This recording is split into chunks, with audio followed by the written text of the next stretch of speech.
こんにちは、もずくです。今回の動画は江ノ島島に住む動物のお家をリフォームしていきます。ちなみにこのリフォーム動画を最後に、次はついに夢見公開となります。長らくお待たせしましたが、島の細かいところが完成次第、夢見動画も投稿したいと思います。そして今回は時を忍秀吉の3人のお家をリフォームしていきます。それでは早速作っていきます。どうぞ。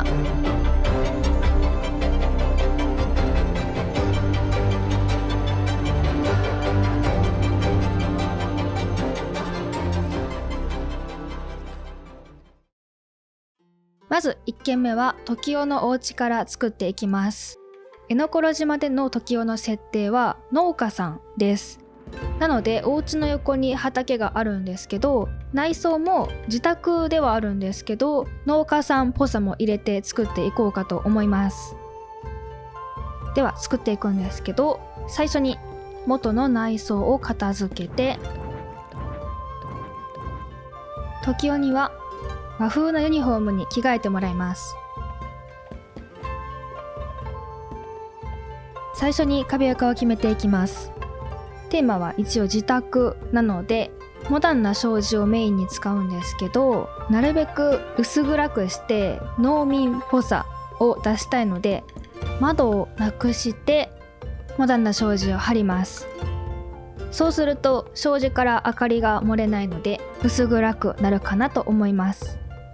そして床も玉砂利だとちょっと位が高そうになるかなと思うので、土の床を使ってさらに農民っぽくするためにアクセントウォールにボロい土壁を使います。そして明かりは暗め、環境音は海が目の前にあるので海にしておきます。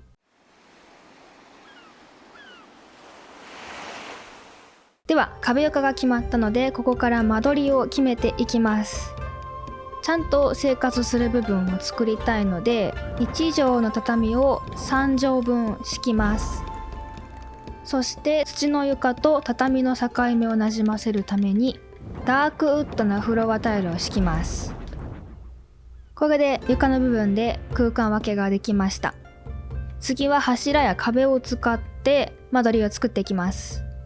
仕切り壁を奥の壁の前に置いて、畳とフロアタイルの間に木製の柱と木製ウォールパーテーションで区切ります。そして柱とパーテーションの間に縦長のレーンを設置します。はい、これで間取りが完成しました。床だけで間取りを分けるのも良かったんですけど、柱とか壁を使って空間を分けることで部屋数が増えて一見広く見えそうな気もするんですけど、この小さい部屋をさらに分けることによって贅沢に使っていない感じというか、狭い部屋をうまく分けて暮らしているみたいな印象になるかなと思います。ではここからは家具を置いていきます。畳の部分は生活するスペースになるので、仕切り壁の前に囲炉裏を置きます。そして囲炉裏の左側は寝る場所にしようかなと思うので、畳のベッドを置いて、その後ろには床の間をはめておきます。そして右側は何かしら作業をするためのテーブルと座椅子とモロッコプフを置いておきます。そしてこの囲炉裏の棒のところに和風な照明をはめちゃいます。あとはテーブルの上に木箱と囲炉裏で使う薪、壁にほうきとちりとりを飾っておきます。これで奥の生活するスペースが完成しました。では手前側を作っていきます。最初にも話した通り、時代は農家さんなので、手前の玄関部分で農家さんっぽさを出していこうかと思います。畑で採れた野菜を漬物にしている千枚漬けのタルと、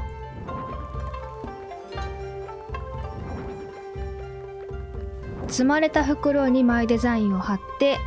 米俵っぽくしておきます。そしてさらに木箱と木製のバケツ、竹のカゴを置いておきます。で農家さんなんですけど、江戸時代の設定っていうのもあってトラクターとかそういう現代っぽいものが使えないので、他のもので農家さんっぽさを出していかないといけないんですけど、なんとなく葉っぱっぽいものが入ってた方がいいのかなと思ったので、シェフレラを何かしらの苗に見立てます。鉢の色がベージュのラタンっぽい素材なので、まあギリギリ馴染んでるかなと思います。そしてなるべくこの現代っぽさを感じるシェフレラをなじませるために手前にあんどんを置いてカバーします。であとはこの空間を自然に埋めるために下駄を置いておきます。でもう一つ、畑にも使っていた野菜に見立てたアンスリウムをパーテーションの上に置いておきます。という感じで、これで床に置く家具は置き終わりました。あとは壁に家具を飾っていきます。このお部屋をもっとボロボロっぽく見せようかなと思うので、クモの巣をところどころに飾っていきます。であとは壁が障子の壁っていうこともあって、そんなに飾らなくても良さそうかなと思うので、最後に植物を揺らすためのエアコンを床の間に隠してフラワーシェードのスコンスであったかい明かりを取り入れたら、これで時代のお家は完成です。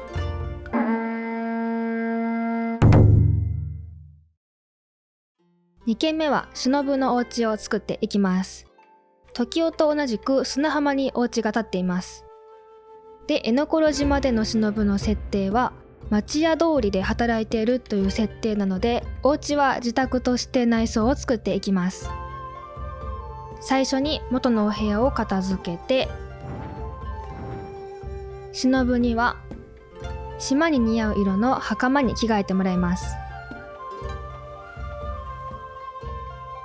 では壁床を決めていきます。このままでも可愛いんですけど、外観とか島の雰囲気に合わせたいので、メインの壁にシックな茶室な壁を使って、時代と同じくアクセントウォールにボロい土壁、床は花ござを横向きに使ってナチュラルなフローリングタイルを2列分敷いて、1列分の花ござだけ使います。そして今回窓は壁が暗い色なのでありにして、ライトは少し暗め、環境音は同じく海が近くにあるので海にしておきます。では間取りを決めていきます。いくつか空間を分けてまた狭く見せようかなと思うんですけど、作りたいのはキッチンとご飯を食べるところと寝るところは絶対入れたいのと、なるべく間取りで変化を出したいので階段とかも使ったりしたいなと思います。キッチンの場所を左端に作ろうかなと思うので、キッチンをまず置くんですけど、今回キッチンは石造りのキッチンを使います。和風な空間になじませれば意外といけるのかなと思って使ってみました。でこれをさらになじませるために柱で空間を分けて、縦長のレンで手前とキッチンの空間を分けます。のれんの柄は揃えておきました。そしてさらに空間を分けるんですけど、キッチンがもっと狭く見えるようにしたいなと思うので、床の間を置いて柱を追加して、その後ろに仕切り壁、さらに仕切り壁を置いて、床の間の横は階段ダンスを使って他の部屋につながっているように見せます。で中途半端に空いたところは柱で埋めておきます。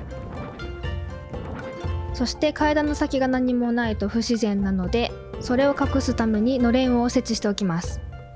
はい、これでざっくりと間取りが完成しました。ではキッチンから家具を飾っていきます。キッチンの横に料理で使う道具などがしまってありそうなカントリーなクローゼットを置きます。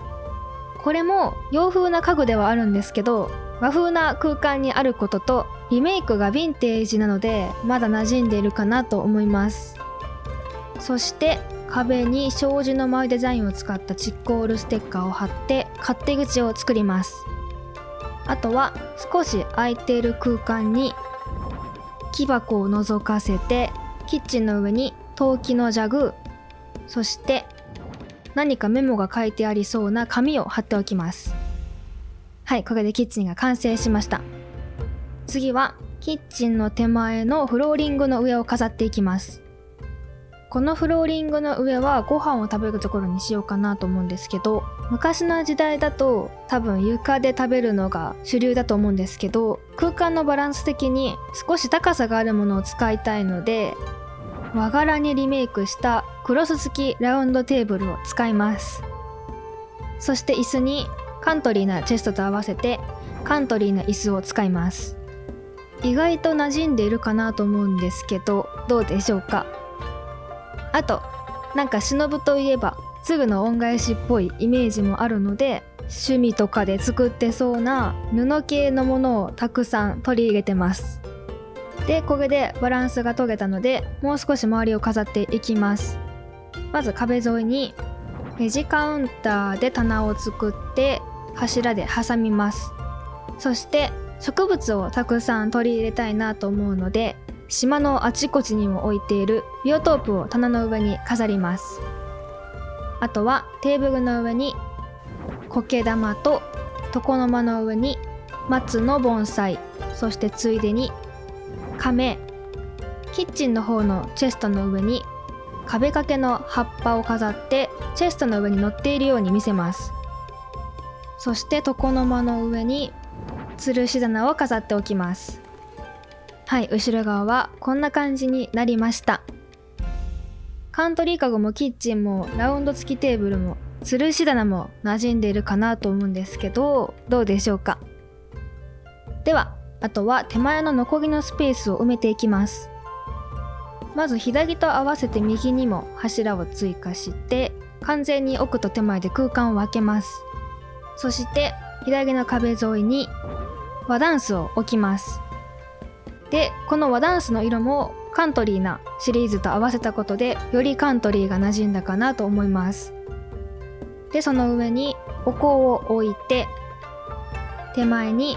座布団を置くんですけど、使わない座布団を端っこに置いてあるみたいな感じにしたいので、クッションを同じ柄にして座布団に見立てます。座布団の山もあるんですけど、それだとちょっとだけ背が高いのでクッションにしました。そして和ダンスの上に立体感が欲しいのでオリエンタルな飾り棚を飾ります。で右側の空間を寝るところにしようかなと思うので、畳のベッドを置いて、その横もカントリーシリーズと和ダンスの色と同じ家具を置きたいんですけど、一マスで置けるものがないので、ここはカントリーなカップボードになるんですけど置いておきます。これも洋風のお皿が飾ってあるし、ベッドの横ではあるんですけど、和風なお皿という設定にして、皿だけじゃなくて、なんか雑貨とかも飾ってある飾り棚っぽい使い方で使います。でこっちの壁も立体感が欲しいので、シンプルなウォールシェルフと壁掛けのキャンドルを火を消して使います。そして最後にテーブルの上に和風な照明とフラワーシェードのスコンスを家具の中に隠したら、これで忍のお家は完成です。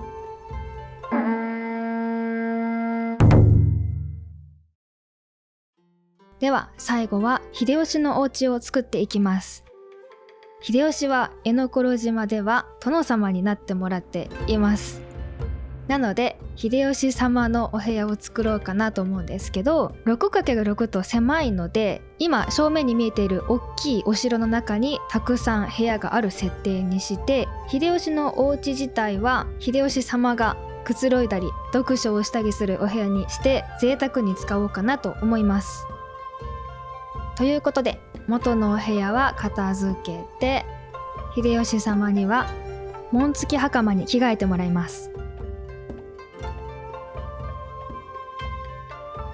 で壁床を決めていくんですけど、なるべくこの狭い部屋が豪華に見えるように金箔の襖を使って、でちょっとでも広く見えるようにモダンな障子を使って、後でこれは窓として使います。床は畳を使います。そして入り口はそのまま、明かりは少し暗め、環境音は高限にしておきます。でここから間取りを決めていこうと思うんですけど、最近 TVer で信長コンチェルトっていう昔のドラマが再放送されてて、昔見ててすごい好きだったんで今また見返してるんですけど、内容が現代の高校生が昔にタイムスリップして織田信長として生きていくみたいな話なんですけど、織田信長の話なんでお城の中がめちゃめちゃ出てくるんですよ。でその映ってる部屋の中に信長が寝る部屋みたいなところもあるんですけど、それを見た感じ結構シンプルでほとんど物がないというか、なのでその感じで秀吉のお部屋も作っていこうかなと思います。まずこの壁を窓として使いたいなと思うので、仕切り壁を左右に2つ置いて、木製の柱、そしてこの間に仕切りカウンターを置いて出窓っぽくします。でここからあと床に5個の家具を置いて完成になるんですけど、まず行灯を左右に置いて明かりを増やします。なんかちょっとでも豪華に見えるように柄を入れてみました。そして真ん中を秀吉様がくつろぐスペースにしたいなと思うので、茶色いシンプルマットを敷いて、その上にめちゃめちゃ派手な柄の座布団、そしてボックススツールをなんか肘置きみたいなあるじゃないですか、殿様が使う、なんかそれみたいな感じで見立てます。はい、ということで床に置く家具はこれで以上です。今までで一番家具の数が少ない部屋になりました。でも確かに物がない方が部屋が広く見えるし、贅沢に一部屋を使っている感も出るなって思いました。であとは、一応この仕切り壁の後ろにダークウッドのフロアシートを敷いて、真ん中に一枚板の看板を飾ったら、これで秀吉の家は完成です。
いかがでしたでしょうか。今回は江ノコロ島に住む3人の動物のお家をリフォームしました。これで夢見公開前の動画は以上となります。時代設定的に使える家具が少なくて違いを出すのがすっごい難しかったんですけど、なんとか全部のお部屋私らしさみたいなものは出せたかなと思います。秀吉のお家間違えた秀吉様のお家のシンプルさなんかは特に私のレイアウトの元みたいなのが前面に出せた気がします。あとあつ森のアップデが1月に来て和風な家具も追加されるみたいなので、今後ろに映っているサブ住民のお家はアップデ後に作りたいなと思います。それでは夢見公開を楽しみにお待ちいただけると嬉しいです。最後まで見ていただきありがとうございました。よければ高評価とチャンネル登録、コメントもお待ちしております。ほいじゃあ。